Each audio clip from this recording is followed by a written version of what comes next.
আমাদের প্রবৃদ্ধি লাগবে, কিন্তু সেই প্রবৃদ্ধিকে অন্তর্ভুক্তিমূলক হতে হবে। সেটাতে যেন সাধারণ মানুষ এই প্রবৃদ্ধি থেকে উপকৃত হয়, এটার ব্যাপারে আমাদের হয়েছে। বিগত সময়কালে আমরা দেখেছি তথাকথিত প্রবৃদ্ধি যেই পরিমাণেই হয়ে থাকুক না কেন, সেটাতে আমাদের বৈষম্য কমেনি। সে তো ওই প্রবৃদ্ধি আমার বৈষম্য কমাতে হবে, এটা হলো দ্বিতীয়। তৃতীয় আরেকটা বিষয় আছে, সেটা আমরা সকলে এখন একমত হই।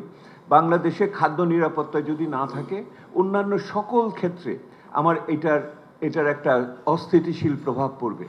খাদ্য নিরাপত্তার একটা বড় অংশ হলো বাংলাদেশের কৃষক সমাজকে সমর্থন দিতে হবে। তাকে বিদ্যুৎ, সার এবং অন্যান্য বিষয়ে, এবং বিশেষ করে তার, আমরা যেটাকে বলি তার ইনসেন্টিভ প্রাইস, সে যেই দামে বিক্রি করে সেটার থেকে তার লাভ হতে হবে। কৃষককে শোষণ করে আপনি বাংলাদেশের অর্থনীতি দাঁড় করাবেন, এটা সম্ভব না। এটাও আমরা সকলে একমত হই। কৃষির ভিতরে বহুধাকরণ দরকার।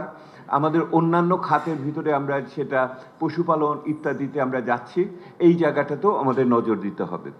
শিল্পের ক্ষেত্রে সবাই একমত হয়েছি আমরা যে এইখানে এই একটা মাত্র খাতের উপর নির্ভরশীলতা থেকে, বিশেষ করে রপ্তানিতে থেকে আমাদের বের হয়ে আসতে হবে। এখানে দেখতে হবে যে প্রণোদনাগুলো আমরা ঠিকমতো সুষমভাবে অন্যান্য খাতকে দিয়েছি কি দেইনি।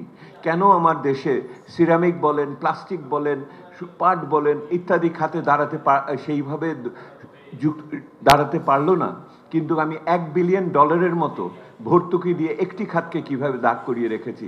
এই চিন্তা আমাদের তাহলে দেখতে হবে যে আমরা কিভাবে এই বহুধাকরণের ভিতরে শিল্প খাতে যাব।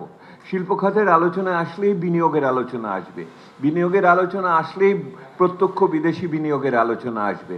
প্রত্যক্ষ বিদেশি বিনিয়োগ বাংলাদেশে অবশ্যই দরকার, এবং সেটা দেখতে হবে কোন খাতে কিভাবে এবং কেন আসছে না। মাত্র $1-2 বিলিয়ন নিয়ে এবং শুধুমাত্র নিবন্ধিত বিনিয়োগকে প্রচার করে আমরা আত্মপ্রসাদ পাচ্ছি। প্রকৃত বিনিয়োগের বিষয়গুলো আমাকে আসবে।